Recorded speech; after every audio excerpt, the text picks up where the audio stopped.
فستان بسيط وسهل هوريكم طريقته. ده جزء من برنامج هات ستوديو اللي بيجي بعد Perfect Fit اللي بيتقدم من شيك أكاديمي. Enjoy. بعد لما بنرسم الباترون بنبتدي نقسمه من الباترون وفيه، يعني ما بخرجش براه خالص، مجرد ان انا بس برسم اجزاء الباترون بطوله علشان يعمل الدرس ده، مش اكتر. سهل جدا على فكرة، يعني انا بطول الباترون واقسم وازود عرض الاجزاء حسب ما انا عايزة، وبعد كده بحطها على القماش علشان اقصها. يعني بس ما فيهوش اي حاجة، زي ما انتوا شايفين كده. خدت الباترون بيسك وزودت عليه، ودلوقتي هحط الاجزاء دي على القماش. هنا اماكن اللي هكشكش فيها على فكرة اللي حط عليها الاكس دي. هوريكم الطريقة في الفيديو، سهل جدا. اطول الدرس الطول اللي انا عايزاه وارسم الاجزاء اللي انا عايزاها بالعرض اللي انا عايزاه، وبعد كده اقسمهم اجزأهم وادبسهم على الباترون، وبعد كده اقصهم. وانا هبتدي على فكرة من الجزء اللي فوق بتاع الباترون ده، مكان حردة الجيرو والانفورم بتاع الدرس.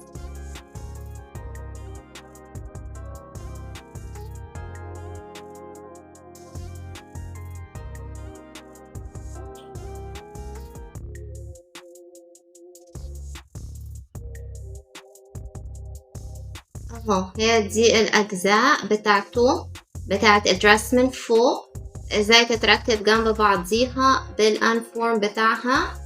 انا هوريكم طبعا على قماشة اكبر من كده شوية، بس انا بوريكم على الصغيرة دي عشان يبقى سهل اوريكم خطوط الكتف مع الانفورمز ازاي هتتركب مع بعض. خطوط الكتف مع بعض والانفورمز مع بعض، وبعدين هنخيطهم في الاخر مع بعض. طبعا هنا لازم اوضح ان الاجزاء دي كلها قبل ما تتركب مع بعضيها لازم يتعمل لها اوفر الاول. لازم بالذات القماش، يعني معظم الدراسز دي بتتعمل من قماشة زي الكتان والقطان، حاجات زي كده، فالحاجات دي بتنسر، فكل جزء اقصه لازم اعمل له الاوفر بتاعه، وبعد كده اخيطهم على بعض.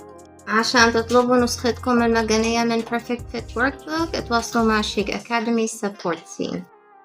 دلوقتي أنا بخيط الاتنين انفورمز مع بعض والاتنين خطوط الكتف مع بعض، وأنا بفتح الخياطات دي على المكوى. هوريكم ازاي اتخيطوا مع بعض دلوقتي.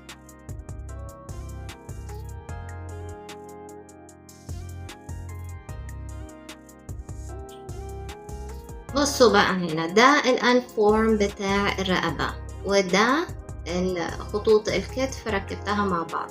من الضروريات تفتيح الخياطات واحنا بنشتغل، يعني كل خطوة اعملها افتح الخياطات بتاعتها علشان ده هيوفر عليا مجهود رهيب في التركيب بعد كده، وكمان هوصل لاخر الدرس خلاص وانا فعلا مش محتاجة اكوي. انا بكوي في الاخر بس برضو بيبقى شكله مرتب جدا واحنا بنشتغله. فكل جزء من الأجزاء دي بفتح الخياطات، بشيل الفتل بتاعتها. للأسف بشوف ناس كتير قوي عارضة دريسز في المولات وكده، والفتل يعني شكلها مقرف ومحدش فكر ان هو ينظف. فيستحب واحنا بنشتغل نشيل الفتل الزيادة، نكوي، نفتح الخياطات. فعلا كل مرحلة لما تاخد حقها ده بيبقى مريح قوي في الشغل في الآخر. اهو الانفورم بيتركب على حردة الرقبة، طبعا هو معمول على مقاس حردة الرقبة بالظبط. اخيطهم على بعض في الاخر عشان كده ابقى خلصت الجزء اللي فوق من الدرس، واكمل بقى باقي الاجزاء وانا ماشية بنظام.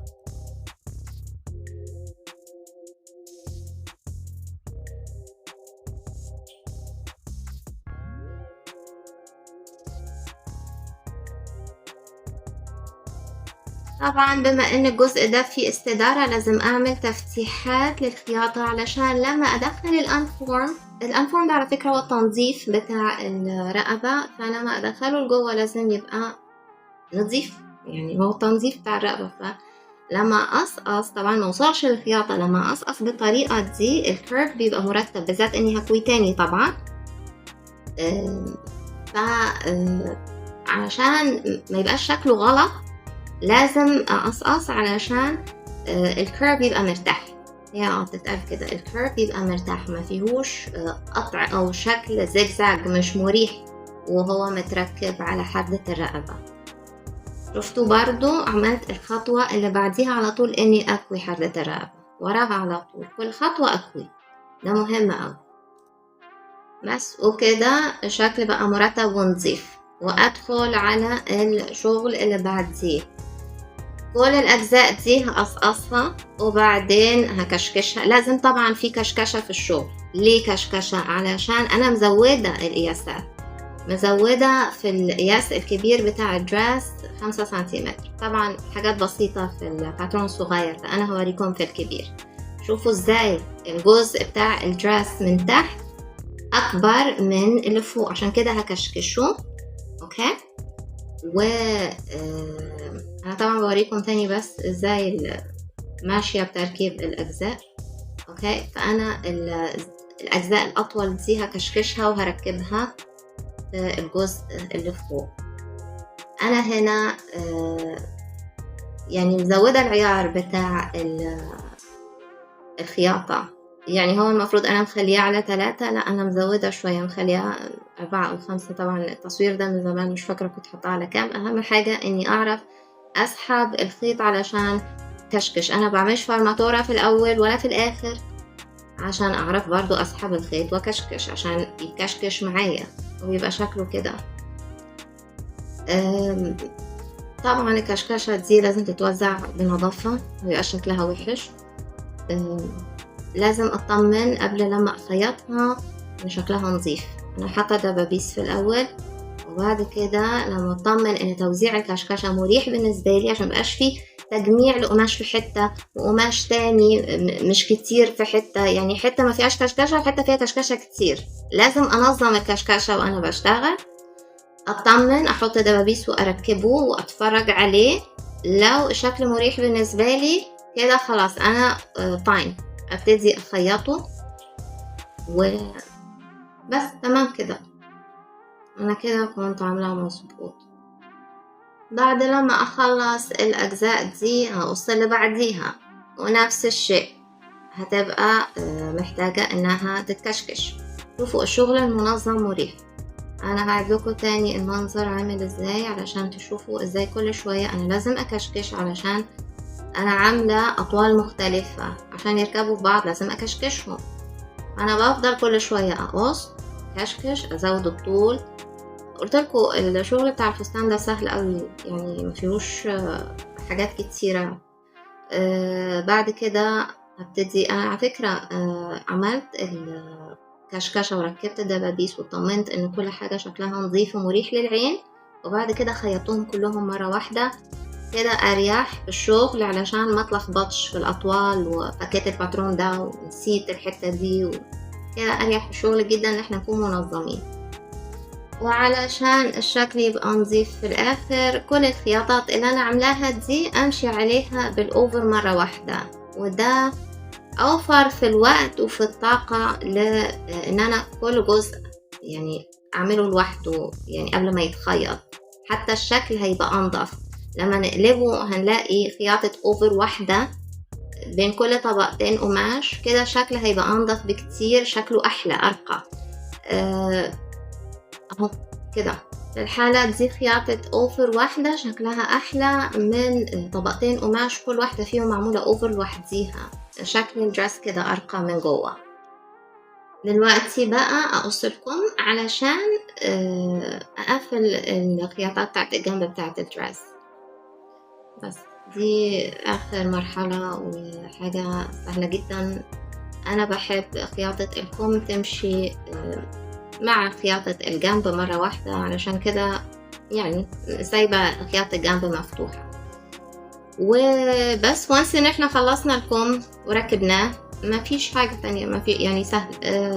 أنا بس عايزة أقول لكم هنا إن أنا كنت عاملة حاجة شبه التشريب كده شوية علشان أدي شوية باف للكم من فوق أهو. أنا هنا بقول لكم إن الكم بيتركب في الجنب وبعد كده بنخيط الجنب. بعمل التشريب بتاع الكم في الأول.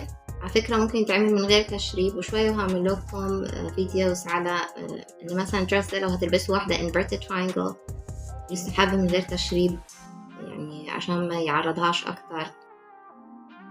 أنا دلوقتي بس مركزة في الناتشات اللي أنا واخداها، أبتدي منين تشريب وأنهي فين، لأن دي حاجة مهمة جدا. واخدة كمان ناتش علشان أحطه مظبوط قوي على خياطة الكتف، يعني لازم يكون الناتش محطوط مظبوط. هذا الناتش. ركب بس الكم بالدبابيس وبعدين أحطه على المانيكان علشان تشوفوا شكله قبل لما أخيط الكم مع خياطة الجنب بتاع الدرس. بيبقى شكله كده. شوية تشريب، شوية صغيرين قوي. حتى التشريب على فكرة في حالة الانفيرتد تراينجل مش مطلوب قوي. بس بوريكم ازاي لما بنحطكم لازم نشوف المنظر العام الاول وبعد كده نبقى نخيطه برضه. نطمن بس على ان التشريب متوزع كويس شكله مظبوط، وبعد كده اخيطكم وانا برضه مطمنه. اي حاجه فيها تشريب، فيها كشكشه، فيها توزيع قماش بطريقه معينه، يعني اجرب احط اذا انا هلبسه او احطه على المانيكان، اتفرج على المنظر وبعد كده ابقى يعني اخيط عشان ما اضطرش افك الخياطه لو لقيت الكشكشه او التشريب او اي حاجه انا عاملاها مش متوزعه مظبوط. بعد كده انا خياطه الكم دي بعملها اوفر برضو، بثبت القماشتين مع بعض بالاوفر، يعني برضو عشان فينيشينج نضيف في الاخر. وبس كده خلصنا الدرس. لو عايزين تتعلموا اخذ قياسات وطرق الفينيشينج والتصنيع ادخلوا معنا شيك اكاديمي.